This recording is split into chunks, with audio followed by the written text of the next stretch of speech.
Maxime Zuber, maire de la ville de Moutier depuis 20 ans. Je suis sur la libre antenne de Radio People. Bonjour Monsieur le maire. Bonjour. Maxime, on va faire connaissance avec vous. Un magnifique parcours évidemment dans le monde politique, mais pas seulement, parce qu'il y a aussi des hautes études, il y a aussi l'université et tout, donc c'est vraiment une activité extraordinaire sur un plan professionnel. Mais pour faire connaissance avec vous, on va commencer par le début, par l'enfance. Vous êtes né où? L'environnement familial, les parents, la famille, racontez-moi. Ah, écoutez, je suis né dans un petit village qui a le nom de Châtillon, qui est juste derrière la montagne où on se trouve maintenant. C'est un village en fait qui se trouve dans la République et canton du Jura. Mais c'est derrière Rosse-Maison, c'est ça ou je Voilà, c'est ça. Courant de l'Ain derrière, Rosse-Maison par là, c'est dans ce coin-là, c'est Absolument. Ça c'est exactement le paysage de mon enfance. Ce petit village se trouvait dans le district de Moutier, donc j'ai en fait toujours habité le district de Moutier. D'abord dans ma jeunesse et mon enfance dans ce village de Châtillon, et puis par la suite ici à Moutier. Donc je suis né dans ce petit village qui à l'époque comptait 300 habitants. Maintenant je crois que ça s'est développé, on va pas loin des 500, dans un village vraiment... Tout le monde se connaît. Tout le monde se connaît. On était très très liés par les activités sportives notamment. Un village aussi, ce que je ressens très fort à l'évocation du souvenir de ce village, c'est en fait l'environnement totalement préservé, donc en pleine nature jurassienne. Et c'est vrai que j'ai de très bons souvenirs de mon enfance dans cet endroit-là. On le ressent mal parce qu'on voit que d'autres sont privilégiés, et puis dans une famille on a l'habitude d'avoir les pantalons de l'aîné, le vélo de la grande sœur, on a tout en seconde main, pour ne pas dire en tierce main.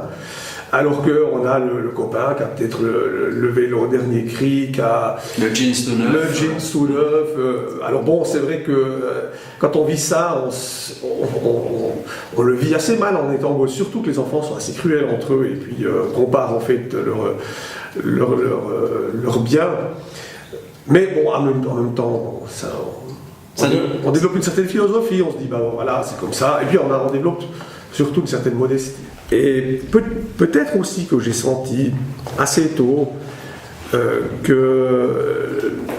forme d'ascension sociale, elle passe par un bon parcours scolaire, et que j'ai assez vite compris que je voulais m'engager dans cette formation-là.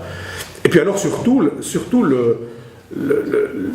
sentiment de s'enrichir en se formant, de s'enrichir intellectuellement. Et c'est vrai que j'ai toujours été, de ce point de vue-là, un élève curieux, intéressé et surtout très travailleur. L'aspect de la reconnaissance, elle était paternelle, maternelle, c'est-à-dire au milieu d'une fratrie nombreuse, 5 enfants, il faut se faire, aimer par rapport aux autres et tout, donc ça passe par une certaine forme de réussite à l'école. Je pense qu'au fond, ça va être ça. Il doit y avoir quelque chose comme ça, parce que je devais donc... un peu, je ne vais pas dire faire ma place, mais un peu exister. Et puis c'est vrai, comme j'étais franchement assez facile, pour me faire reconnaître, et je crois que c'est un peu au travers de l'école que j'ai essayé de me mettre en évidence en fait, surtout à l'école et ensuite au sport. Il y avait la télévision ? Oui, ça me fait toujours sourire parce que je me souviens de l'arrivée de la télévision dans la famille, parce qu'on a eu un jour une télévision. Alors, vous aviez quel âge ? C'est difficile à dire, mais je pense que j'étais petit, je devais avoir 5 ou 6 ans. Oui. Mais je me souviens de... Donc arrive le fameux meuble qu'on installe dans le salon, enfin voilà. Immense meuble qui prend beaucoup de place, et puis un écran noir et blanc. Oui. Le bouton, on tire, ça chauffe 2-3 minutes, c'était ça aussi ? Absolument. Je veux dire, voilà. Et je me souviens aussi d'avoir vu un jour au restaurant du Coq d'Or à Velleral, d'avoir vu une télécouleur pour la première fois. Choc. C'était extraordinaire de voir la différence qu'il y avait entre notre vieille télé noir-blanc et puis une télé couleur. Quand je raconte ça à mes enfants, Et ça, pour eux, ça dépasse l'entendement. Mais c'est vrai que, voilà, découverte de la télévision, c'est quelque chose. Alors, je sors, d'abord, je vais à l'école secondaire à Courant-de-Lin, ensuite, je sors de l'école obligatoire, et puis, pour moi, c'était la voie toute tracée, c'était ce qu'on appelait à l'époque l'école cantonale, qui a l'actuel lycée cantonal de Port-Rentruy. Mais là, c'était 3 ans d'études extraordinaires. Rencontrer la fine fleur des intellectuels du Jura, des professeurs qui étaient absolument géniaux, que ce soit en mathématiques, en philosophie, en français. C'était une découverte intellectuelle qui m'a beaucoup marqué, parce que ces gens vous ouvraient à la vie, vous ouvraient à la connaissance. La littérature française avec mon professeur François Calam, c'était extraordinaire. Les mathématiques avec Charles Félix, c'était juste génial.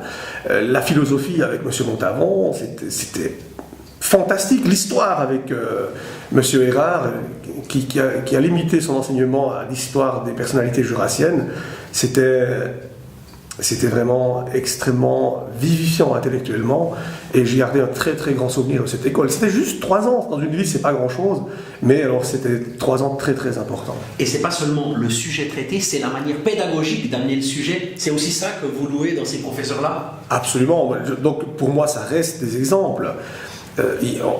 Dans une carrière d'étudiant ou d'élève, on rencontre des professeurs qui sont juste des exemples à ne pas suivre, qui sont les mauvais enseignants. Mais on rencontre... Parce qu'on peut être très doué dans sa matière et mauvais enseignant. Oui, ça aussi, c'est pas... Voilà, c'est pas et d'ailleurs, on peut être très mauvais... C'est pas la compétence, j'entends, c'est pas ça. Non, c'est pas ça. Voilà. Mais on peut être très mauvais dans les deux aussi. Ah, d'accord. Voilà. Et très bon dans les deux, ça peut arriver. Et là, on avait des professeurs qui étaient absolument fantastiques, parce que c'était pas juste des transmetteurs de savoir, c'était des gens qui vous éveillaient au savoir, à la sensibilité, à la curiosité, à la rigueur aussi.